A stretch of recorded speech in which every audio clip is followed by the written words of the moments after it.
The David Pakman Show at davidpakman.com.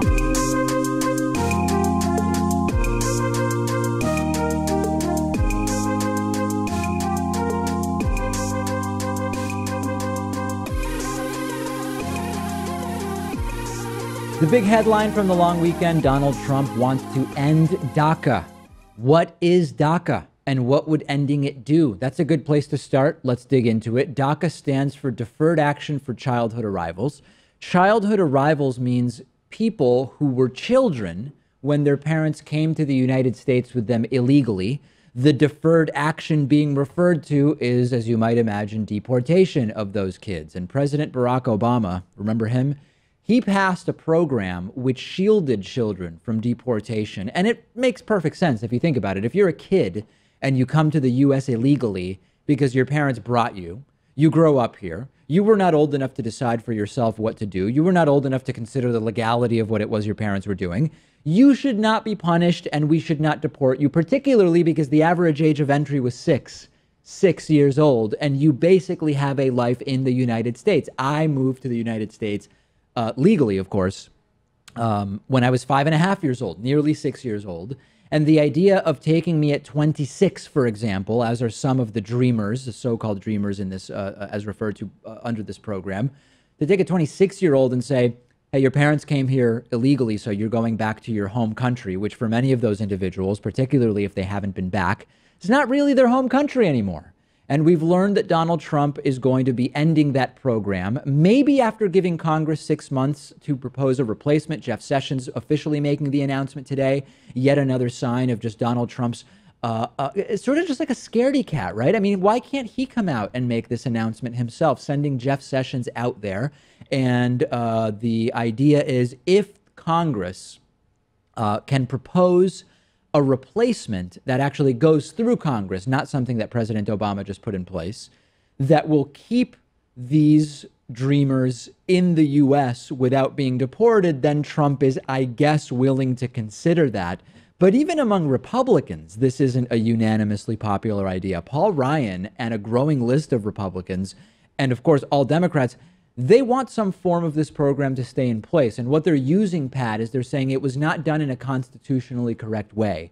You need to go through Congress to do it. And Jeff Sessions kind of almost threw up a little bit in my mouth when I heard him say it. He said that this was actually the repeal, the rescinding of DACA was an act of compassion. And I don't know how you could think that. That's some serious mental gymnastics there. And, you know, DACA does affect 800,000 people. And within that group of young adults, obviously you're going to have good and bad, you're going to have successful and not successful. But some of those people, you know, are in elite universities, some serve in the military, the biggest corporations in the whole country. So even from an economic standpoint, how can you rationalize this? I think it's just a clear move to the base. Well, like much of what Trump is proposing, and we'll talk about the trade with China stuff later, much of what Trump is proposing would have economically disastrous consequences, which of course Trump has not the brain power to understand.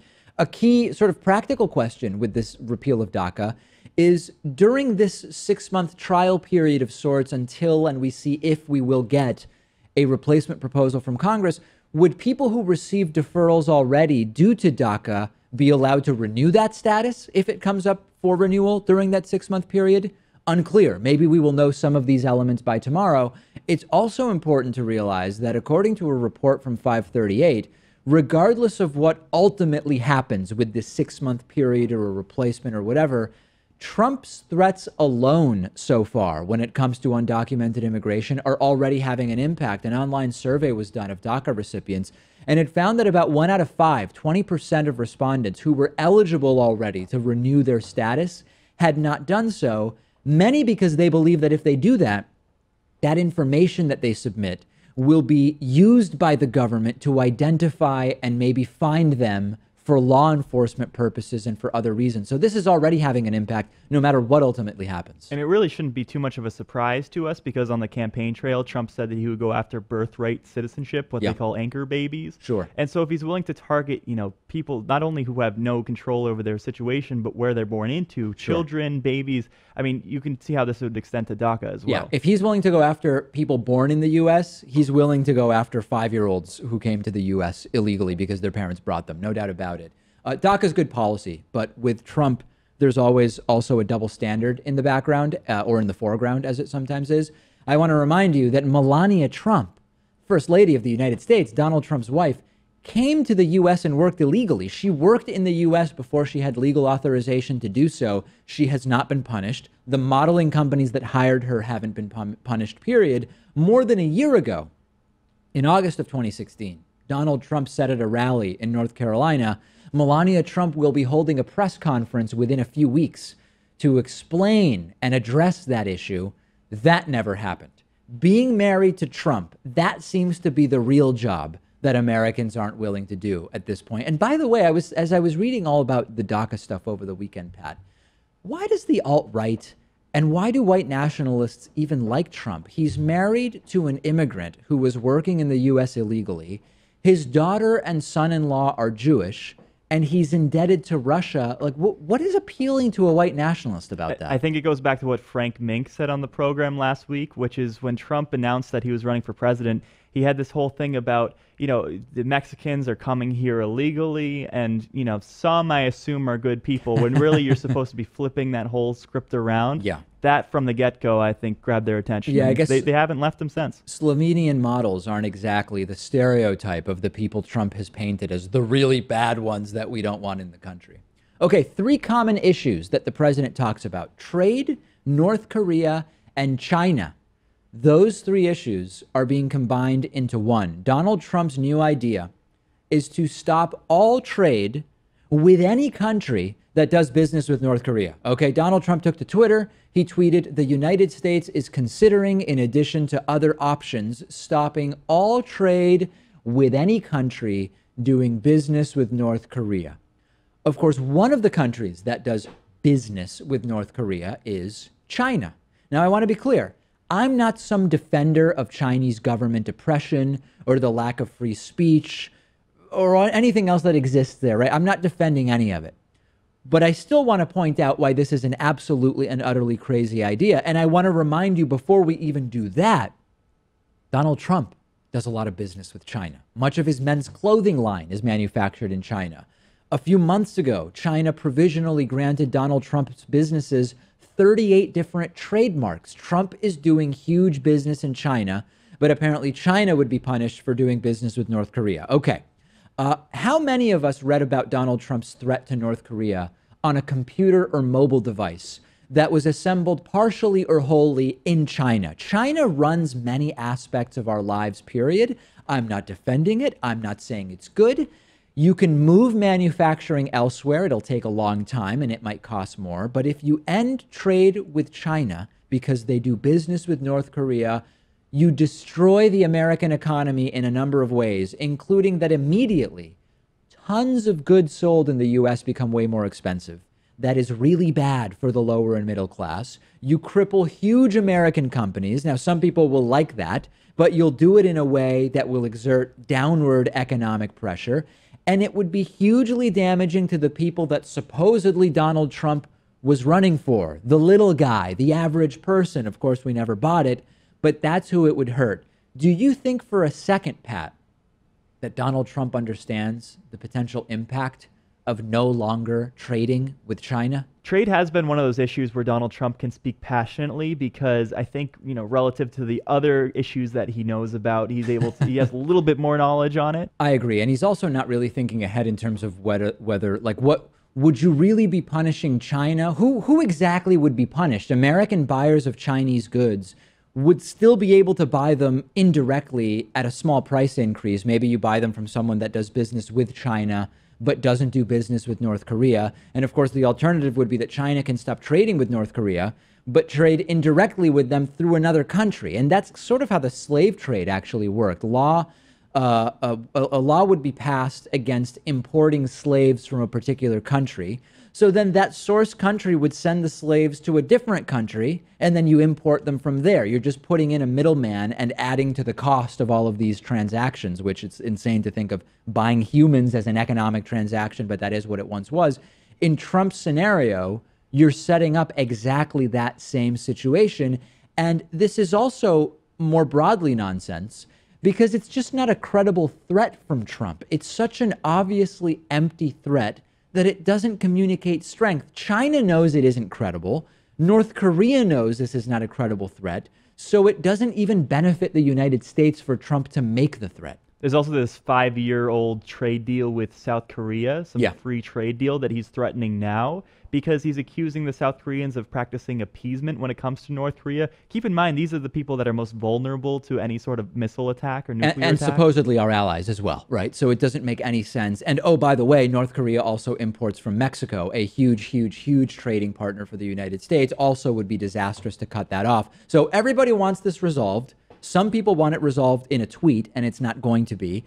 Ending trade with China and Mexico is so absurd that it is not even remotely credible as something that Donald Trump would do. And the likely reality is there's not going to be a simple solution in North Korea that doesn't involve some combination of significant economic conflict and or military involvement. Not that I'm recommending it, but the idea that things are going to drastically change in North Korea without some combination of those two things doesn't seem particularly likely to me. And I've been reading more and more individuals who are saying, hey, you know what? We should take a different approach to North Korea. We should say, hey, North Korea, you know what? You're a country like other countries. You can research nuclear technology, but you've got to play by the rules. You have to allow inspectors in. We will remove a lot of the threats that you are on the receiving end of and allow you to do the research, but you've got to play by the rules. And it's a controversial idea, but it's one I'm reading more and more about, and maybe we'll talk about it a little bit later in the week. I'm on Twitter at dpacman. The program is on Twitter at David Pakman Show. We'll take a break and be back after this. The David Pakman Show at davidpakman.com.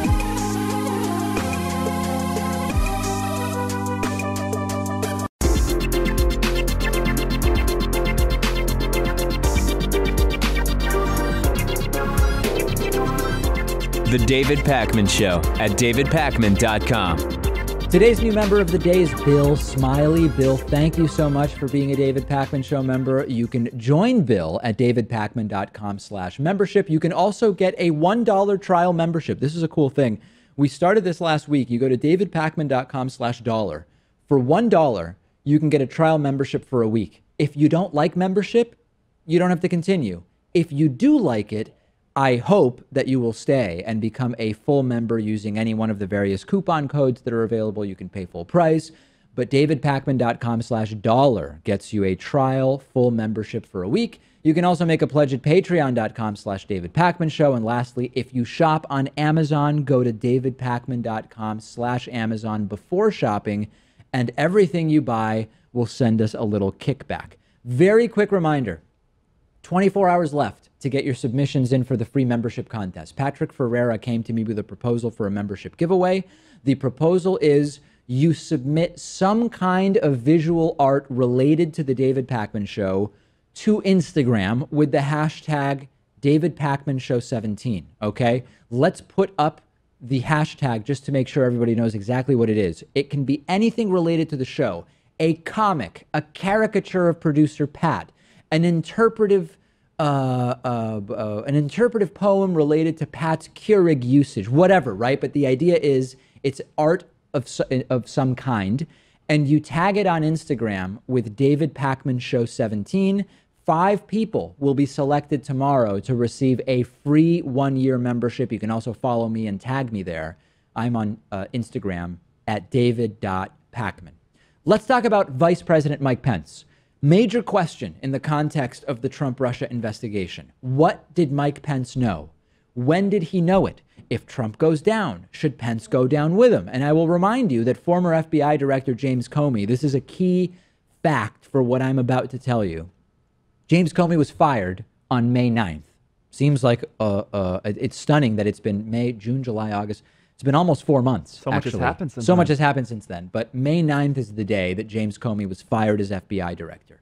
there is a new blockbuster story from the New York Times, which puts Mike Pence squarely in the Oval Office on May 8th, the day before James Comey was fired, participating in a review of a letter that Donald Trump and advisor Stephen Miller put together explaining why James Comey was about to be fired. Donald Trump said on May 8th, I'm firing Comey. Here's a letter I drafted about why. Now, why is Mike Pence's presence at that meeting so relevant? Mike Pence previously said very clearly, very unequivocally, with absolutely no doubt, that when Comey was fired, it was because of the recommendation that Donald Trump received from Deputy Attorney General Rod Rosenstein. Okay, here is a quote from Mike Pence to reporters on May 10th, the day after the firing. Let me be very clear that the president's decision to accept the recommendation of the Deputy Attorney General and the Attorney General to remove Director Comey as the head of the FBI was based solely and exclusively on his commitment to the best interest of the American people and to ensuring that the FBI has the trust and confidence of the people in this nation. We, of course, eventually learned the real reasons for the firing. Trump wanted to do it to deflate the Russia investigation. But now, knowing that Mike Pence was in the Oval Office on May 8th, when Donald Trump came to them and said, hey, I'm firing Comey. Here's the letter. The letter explains the reasons. This means that on May 10th, when Mike Pence claimed Trump fired Comey on the recommendation of the deputy AG, Pence knew that it was a lie. Before we knew this, there was deniability, right? Maybe on May 10th, Mike Pence believed that the firing on the day before was because of Rod Rosenstein's recommendation. We now know Pence was in the Oval Office and he read Trump's letter on May 8th, so he knew that he was lying with his explanation on May 10th. This is, of course, not Mike Pence's only lie.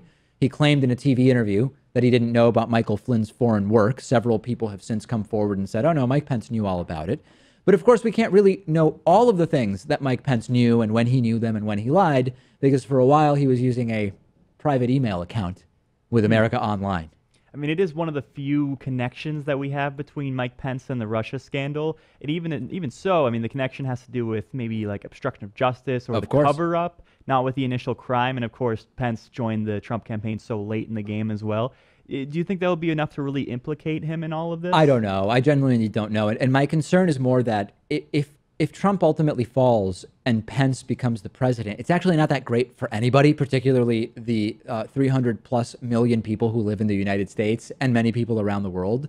So I think it's important to, anytime we have information about Mike Pence's potential involvement, this puts him squarely in the middle of the insane firing of James Comey, motivated by the Russia investigation. So at least what we know now is Pence's hands aren't clean. Whether this will be enough to legally implicate him at some future point, I have no idea. It seems a little bit surprising because Pence doesn't seem like someone who would lie. No. I get that impression. Such He's an just honest very guy. Religious, conservative, Christian guy. Yeah. I don't think he would do that. Listen, Indiana is not sending us their best. Some people from Indiana, I know, I'm sure, are good people. I've met them. But Indiana is just not sending us our best folks. That I can assure you.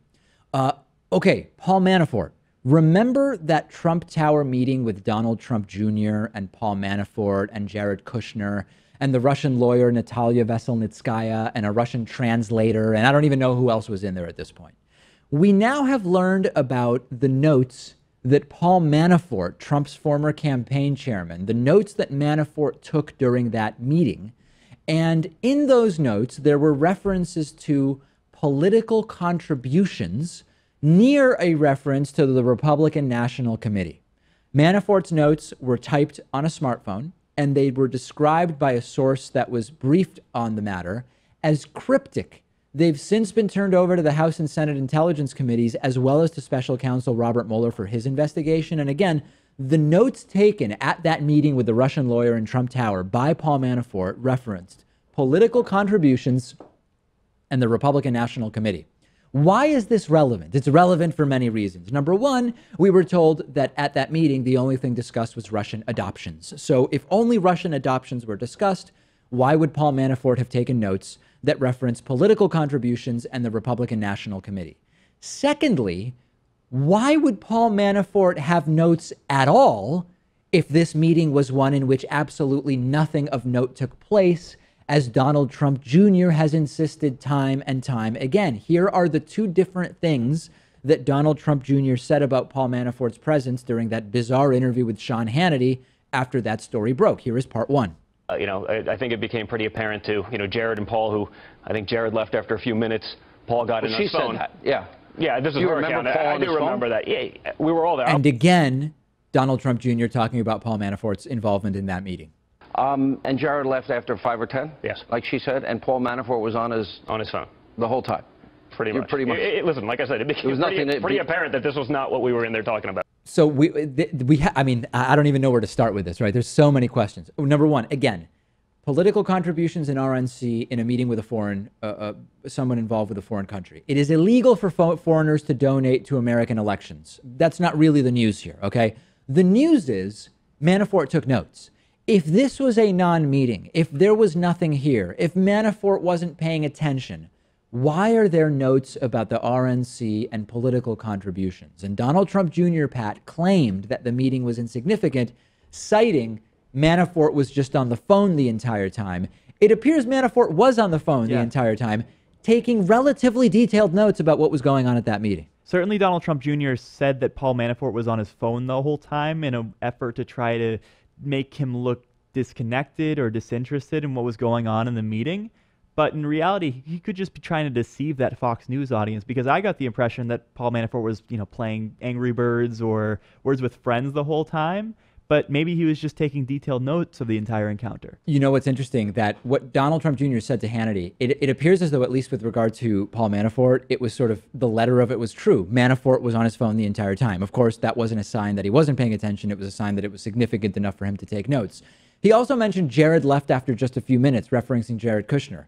It's also possible that that's true, but not that Jared Kushner left because the meeting was insignificant. Rather, he left because he thought, I don't want to be implicated in what's going on here, or I want to go and tell Donald Trump Sr. immediately about what it is that's going on. We're very quickly learning. And in reviewing, by the way, I watched that entire Donald Trump Jr. Sean Hannity interview again yesterday, preparing for the segment. He had a list of his own notes in front of him, and very often when Hannity was asking him a question, he would be looking down at his notes.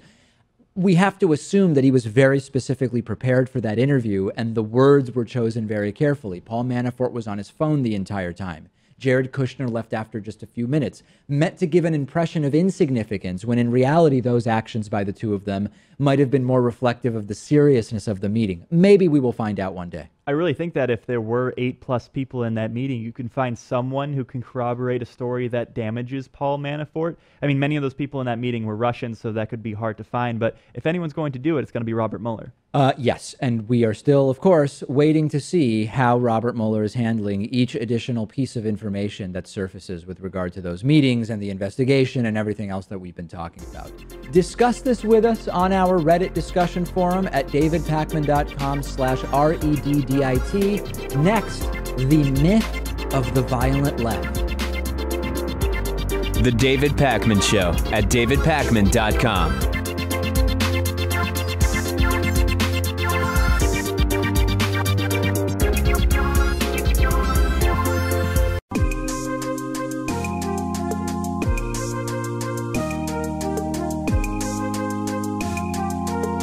Welcome back to the David Pakman Show. If conservative news were your only source for information, you might be thinking that conservatives and America as a whole are under siege by gangs of deranged, violent, bloodthirsty left-wingers teeming with hatred, hell-bent on destruction, and being cheered on by the Democratic Party and the liberal media. The Kathy Griffin beheading incident, Antifa protests, the rendition of Caesar with a Trump character, and much more seriously, the recent shooting of Republican Congressman Steve Scalise at a Republican baseball team practice are all being held up as evidence by right-wing pundits of violence, hatred, and extremism being rampant on the left, and that liberal ideology poses a grave danger to the country. Let's be clear, the threat of violence from people on the left should be of concern and monitored closely, particularly after the shooting of Steve Scalise. But there's been a torrent of hysterical coverage night after night from Fox News and other right-wing outlets that is vastly overblown, sensationalized, toxic, and horribly hypocritical, and it ignores the disproportionately high amount of right-wing violence that we've seen for many years, and unfortunately, it's been pervading the narrative among the right. To give you a sense of just how out of hand this narrative has gotten in right-wing media, listen to this. Foul language directed right at our president. They hate him. And now, top Republican Steve Scalise is in the hospital. His condition downgraded to critical. A Trump hater, a leftist, did this. Were it not for the bravery of police officers, it would have been a massacre of Republicans. There is a link between the climate of violence and the violent attack on Republicans. It is a link the left should acknowledge, but they will not. Instead, Democrats are pushing impeachment, and the media has returned to pejorative leaks which imply the president obstructed justice. Barely hours after a political shooting, the left and the media get right back on track with partisan attacks, and not a word of remorse for the climate of violence they did so much to create. Look, the tumultuous, polarized political climate we live in today is a problem. Violent rhetoric and political hatred on both sides are disturbing, and we should have conversations about how to simmer it down. But this sort of ludicrous, hypocritical coverage from Fox and other right-wing media only serves to further exacerbate the root cause of this kind of violence and hatred, the problem they claim to be trying to solve. For conservative pundits to sit around and cherry-pick violent rhetoric or actions from a few people who are, broadly speaking, ostensibly on the left, while pretending that violent rhetoric is somehow unique to the left and a new phenomenon that the right is immune to, is disingenuous at best and malicious at worst. The delusion and the hypocrisy involved in this narrative are so striking that it's difficult to even know where to begin. But let's start with the idea that the biggest threat of political violence today comes from the left, and look at that claim empirically. NPR recently spoke to experts who study political violence and extremism in order to fact-check the claim that left-wing political violence is on the rise. NPR determined that, quote, those who track extremism say that while there are a few far-left groups that raise red flags, their numbers remain small. The groups being referred to largely fall under the umbrella of Antifa, short for anti-fascist. The NPR article describes Antifa as, quote, loosely affiliated groups of mostly young people, mainly on the West Coast but spreading around the country. They dress in black and wear masks when they confront right-wing groups. In the past few months, there have been clashes or confrontations in Berkeley, California, Portland, Oregon, and more recently on the campus of Evergreen State College in Olympia, Washington. However, these incidents have caused conservative pundits like Tucker Carlson to lose their minds and use the ammunition to fan the flames of the, quote, violent left narrative. Some of these Antifa clashes since Trump was elected have resulted in broken property, rocks being thrown, some minor injuries. Nobody's been killed or seriously injured during any of these clashes, but nonetheless, these sorts of groups and their tactics should be condemned and monitored appropriately. But Mark Pitcavage, a senior research fellow at the Anti-Defamation League's Center on Extremism, told NPR that the number of far-left Antifa-type extremists is tiny in relation to the mainstream political left. Quote, the far left is very active in the United States, but it hasn't been particularly violent for some time. In the past 10 years, when you look at murders committed by domestic extremists in the United States of all types, right-wing extremists are responsible for about 74% of those murders, said Pitcavage to NPR. This is the crazy part. Despite the alarmism and hysteria and sensationalized fear-mongering about left-wing violence, the empirical truth of the matter is that far-right extremism has been and continues to be a far more significant threat than far-left extremism, even during the age of Trump and the, quote, resistance. Ryan Morrow, who I've interviewed before, a security analyst with the Clarion Project, a right-wing think tank dedicated to, quote, challenging radical Islam, appeared on Fox News recently and said, quote, anyone that studies this kind of extremism or terrorism knows that whichever political party or political philosophy does not control the White House, the extremism rises on that side. But even if we take Morrow at his word here, right-wing extremism still remains a significantly greater threat, according to experts and all available statistics. What exactly qualifies as right-wing or left-wing extremism? What violent incidents are counted in the sum total? How the severity of a threat is gauged? These sorts of variables vary between organizations that study extremism, but by any metric, right-wing extremism is definitively and undeniably a far greater threat, so much so that it's more or less on par with the threat posed by jihadist Islamic extremism in this country. And you might be thinking, David, no way, that's an exaggeration. Fake news, maybe? Since 9/11, there have been more deadly attacks committed by far-right extremists in the United States than by radical Islamists, although more people in total have been killed by Muslim terrorists. According to figures from an exhaustive study by New America, which have been updated into 2017, there have been at least 20 deadly attacks motivated by far right-wing ideologies in the U.S. since 9/11, resulting in the deaths of 53 people. Comparatively, there have been 11 deadly attacks motivated by radical Islam, resulting in 95 deaths. To give you a sense of what sorts of incidents New America is categorizing as far right-wing attacks, some examples are the stabbing of 2 men in Oregon this year by Jeremy Joseph Christian, an anti-Muslim, anti-Semitic, Nazi-sympathizing bigot who was harassing a Muslim girl prior to the stabbing. In March 2017, Timothy Kaufman, a black man from New York City, was stabbed to death with a sword by James Harris Jackson, a white man from Baltimore, Maryland, who drove all the way to New York City for the sole purpose of killing a random, innocent African American. In 2015, 3 people were killed in a Colorado Springs Planned Parenthood clinic in a religiously motivated shooting. And of course, 9 black Americans were killed in a church in Charleston, South Carolina by Dylan Roof, a white supremacist. The list goes on, and these are just the deadly attacks that we're talking about. This doesn't include assaults that didn't result in death, nor the dozens of far right-wing plots that were foiled by law enforcement, such as when Robert Doggart, a former congressional candidate from Tennessee, plotted to carry out an armed attack against a Muslim-majority town in rural upstate New York.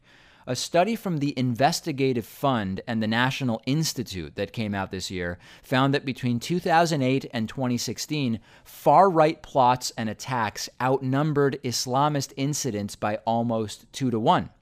The Southern Poverty Law Center has compiled a comprehensive list of right-wing terrorism plots and attacks dating back to 1995, and the sheer volume and regularity of these incidents is striking. This is a well-established issue in the United States. There's numerous available studies and reports going back over the years that have all come to similar conclusions. These studies include a 2015 study from the Triangle Center on Terrorism and Homeland Security and Duke University titled Law Enforcement Assessment of the Violent Extremist Threat, a 2009 Department of Homeland Security analysis titled Right-Wing Extremism, Current Economic and Political Climate, Fueling Resurgence in Radicalization and Recruitment, a 2012 Congressional Research Service report titled The Domestic Terrorist Threat, Background and Issues for Congress, a 2011 study done in conjunction between the Department of Homeland Security and the National Consortium for the Study of Terrorism and Responses to Terrorism, and a 2002 FBI report to the Senate Intelligence Committee. Right-wing extremist violence is not just a problem in the United States. Just recently, a far right-wing extremist was arrested in France for plotting to assassinate newly elected French President Macron in front of Donald Trump, and said after he was arrested that he wanted to attack, quote, Muslims, Jews, blacks, and homosexuals. A right-wing extremist in the UK plowed a van into a group of people leaving a mosque in June. A right-wing extremist threw acid in the face of 2 Muslims in London, seriously maiming and disfiguring them. So yes, anti-Muslim, anti-black, white supremacist, anti-Semitic, anti-government, anti-abortion, ultra-Christian type extremists represent a similar threat to jihadist terrorism, and that threat is not going away anytime soon. Experts are actually worried that Donald Trump's victory has emboldened these kinds of groups, and we've seen early evidence of upticks in those types of hate crimes and attacks. But Fox News and other right-wing media outlets ignore this threat, instead focusing on the so-called violent left. In fact, the notion that far-right extremism represents a major threat is scoffed at on their network. And it's not just Fox News. Far right-wing extremism has been, shamefully, a severely underreported issue in the mainstream media in general, particularly when compared to the sensationalized, fear-mongering coverage of Islamic terrorism. Another terrifying facet of this is that the Trump administration has recently frozen funding slated by President Obama to go to organizations that work to counter right-wing extremism. But now, let's look at the claim being made by many on the right that the liberal media is complicit in this supposed rise of hatred and violence on the left, where we truly get to the height of hypocrisy. Sean Hannity has said that liberals, particularly in the media, have been dehumanizing and objectifying Republicans. He also wrote in a column for Fox News titled "Left-Wing Haters Fan the Flames of Rage Violence" that they, referring, I guess, to the left in general, may not be responsible for violence, but they have a responsibility to dial down the hate before more people get hurt. Do you believe there's a link between the climate of hatred for Muslims that Fox and other conservative media, quote, did so much to create, and the many attacks and plots against Muslim Americans perpetrated by far-right radicals? And Sean, you want to talk about dehumanizing and objectifying people?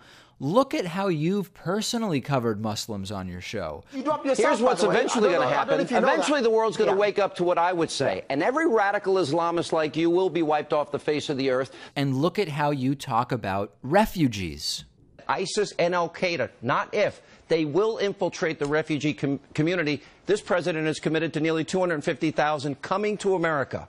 And just look at the kind of hateful, sometimes violent rhetoric espoused by people on your side during the 8 years that Obama was president. He's a secret Muslim who wants to enact Sharia law. He's a traitor. He hates America. And this wasn't only a problem when Barack Obama was president. It's still a problem right now. Within days of the shooting at the Republican baseball practice, former Republican Congressman Joe Walsh tweeted, "Screw talks of bipartisanship. This country is at war with itself. Choose your side and choose it now. Grab your musket and get ready." It's always wise not to throw stones when you live in a glass house. And the audacity of these conservative pundits to lecture the left about toning down the rhetoric is incredible. And it's not just conservative pundits in the media. I mean, Donald Trump himself has openly and brazenly encouraged violence against demonstrators at his rallies. I love the old days. You know what they used to do to guys like that when they were in a place like this? They'd be carried out on a stretcher, folks. This rhetoric did materialize into real violence. A number of demonstrators exercising their right to free speech that conservatives love to champion were assaulted and injured at Trump rallies after Donald Trump literally called for it. Trump campaign rallies often devolved into cesspools of depraved hatred, where legitimately vile, scornful, violent rhetoric was openly espoused by Trump supporters. Politico reported during the campaign that refrains of "hang the bitch" and "kill the bitch" were growing increasingly common at Trump rallies, referring, of course, to Hillary Clinton. A Trump supporter was photographed wearing a T-shirt that said, "Rope, tree, journalist, some assembly required." Curt Schilling, the former Major League Baseball pitcher turned conservative mouthpiece, shared it on Twitter and thought it was funny. Where were all these conservative pundits talking about toning down the rhetoric then? This widespread, hateful, anti-media rhetoric has also materialized into real violence. Then Republican candidate Greg Gianforte body-slammed a reporter and won a congressional race the next day. We're not talking about dolls and plays here. We're talking about incidents of real physical violence corresponding to legitimately hateful rhetoric that's widespread in conservative discourse. And remember when Trump said that Second Amendment people might need to stop Hillary Clinton from appointing liberal justices to the Supreme Court? If she gets to pick her judges, nothing you can do, folks. Although the Second Amendment people, maybe there is, I don't know. Or when he had to fire his longtime butler who wrote on Facebook that Obama should be shot as an enemy agent. Or when Trump said we should kill the families of terrorists and start torturing people again. Or how about when Secret Service agents had to interview a Trump campaign advisor who said Hillary Clinton should be put in the firing line and shot for treason? Or when his campaign advisor Roger Stone tweeted Clinton must be brought to justice, arrested, tried, and executed for murder. I could legitimately go on for hours citing countless examples of prominent conservatives spewing legitimately hateful and violent rhetoric. All the things Ted Nugent has said about Obama alone could fill an entire show, but just as a quick reminder.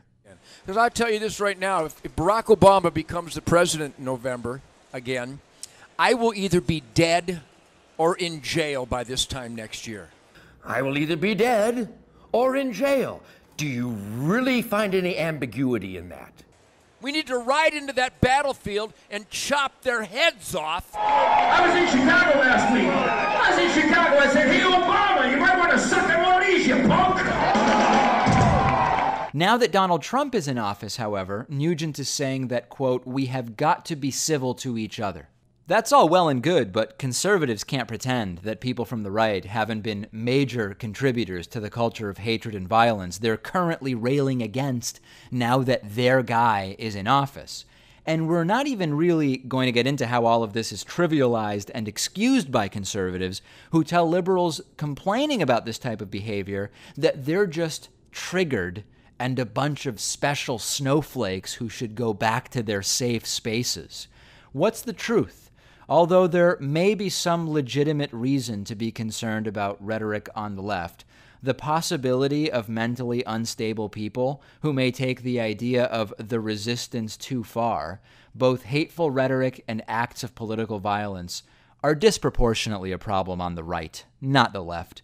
This is yet another example of the major projection that is common to right-wing politics in the United States. If conservatives want to have a legitimate discussion about the political climate, civility, and rhetoric, they really have to take a look in the mirror first. The David Pakman Show at davidpakman.com.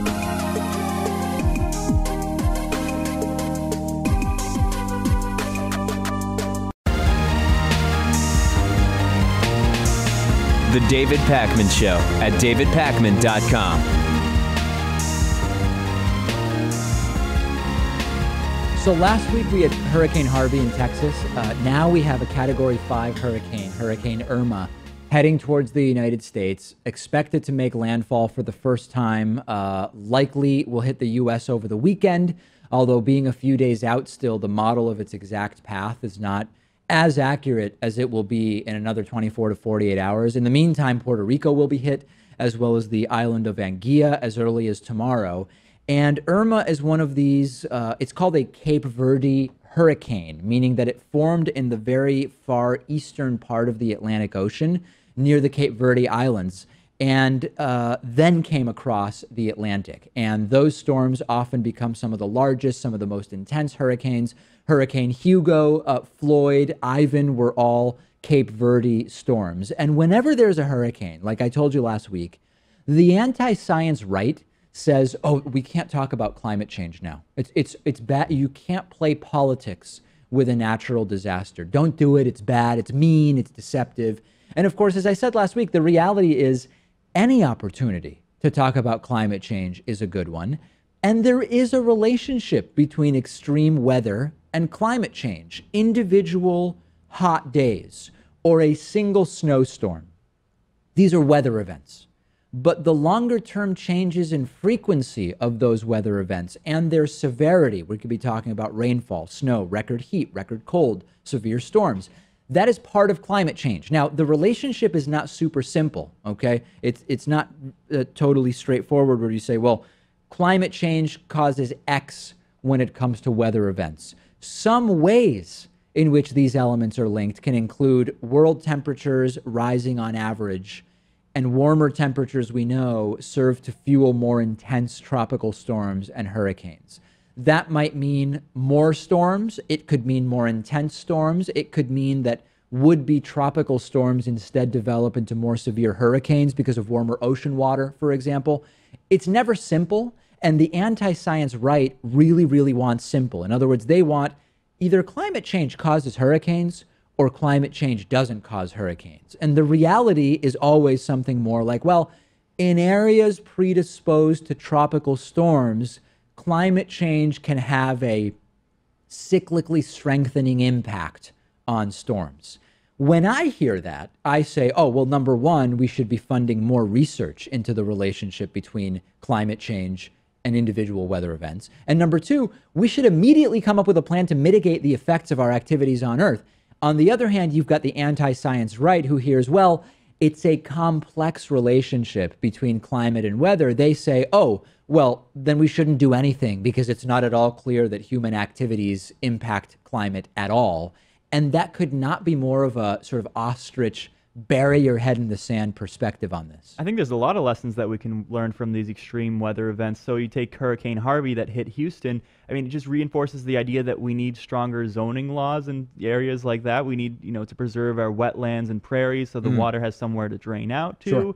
And, maybe that may mean some short-term economic losses. Oh, yeah. But in the future, it helps us out a great deal. And we also have to support FEMA and disaster relief efforts. It's just like, what when I talk to climate science deniers, and I try not to do it super often, you really don't get many people who just straight up say, I'll be dead so I don't care. Very few people actually say that. They do seem to say, hey, I don't want to leave the planet in a situation that's going to be worse for my children, grandchildren, great-grandchildren, whatever. They don't seem totally disconnected in a sort of sociopathic way from the future, but they just seem to deny the ability of humans to actually impact the climate. They cast doubt on, we can't really know that, the Earth has been around for so long and we've only had temperature measurements for the last 100 years or whatever. They parrot out some debunked, tired talking point.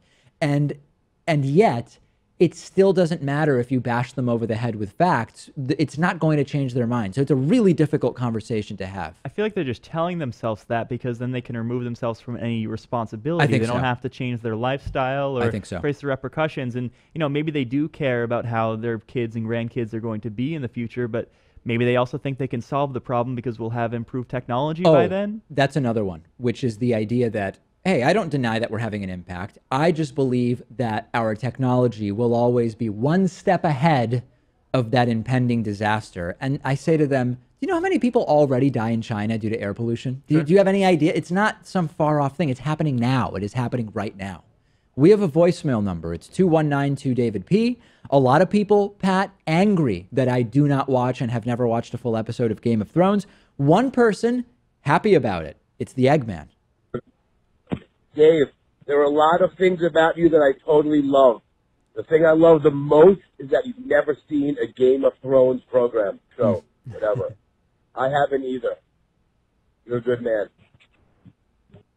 Okay, that was it. Yeah, I got a ton of email from people saying, David, you need to understand that there's so many lessons to be learned from Game of Thrones, politically, socially, culturally, etc. And my response continues to be, I don't have HBO. Yeah. I feel like the Eggman respects you because you know what you're talking about when it comes to politics and economics and all these different topics. But really, this whole time, he respected you more for what you didn't know, which is that you haven't even seen Game of Thrones. That's right. And I don't even know, like, I heard something about Ed Sheeran. Like, was Ed Sheeran in an episode, or is there a character that looks like Ed Sheeran? I genuinely have no idea. I don't know what's going on with Game of Thrones. Would you be surprised if the Eggman calls back in like a month's time and says, you have to watch Game of Thrones because he got sucked in? Yeah, I would not be. Nothing the Eggman would potentially do would surprise me. Okay, we've got another non-scientist put in place of a science agency. This time it's NASA. I will talk about some small changes that everybody can do to reduce waste in their daily life. But what I really want to get at is whether these changes are so small as to be insignificant. And we will also talk about Elon Musk's very dire predictions about World War III. And it has, according to him, nothing to do with Kim Jong-un or North Korea or anything of the sort. It has to do with something very, very different, and we'll talk about that on the bonus show. How do you get access to the bonus show? There are now, soon to be, multiple ways. Number one, Old Faithful membership. You sign up at davidpakman.com/membership. You can get a $1 trial membership at davidpakman.com/dollar. With peace and love, try it out. You get the bonus show.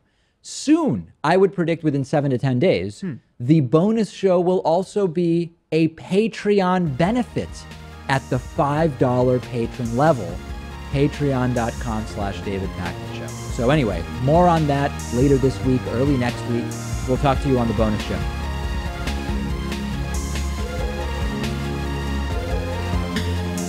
The David Pakman Show at davidpakman.com.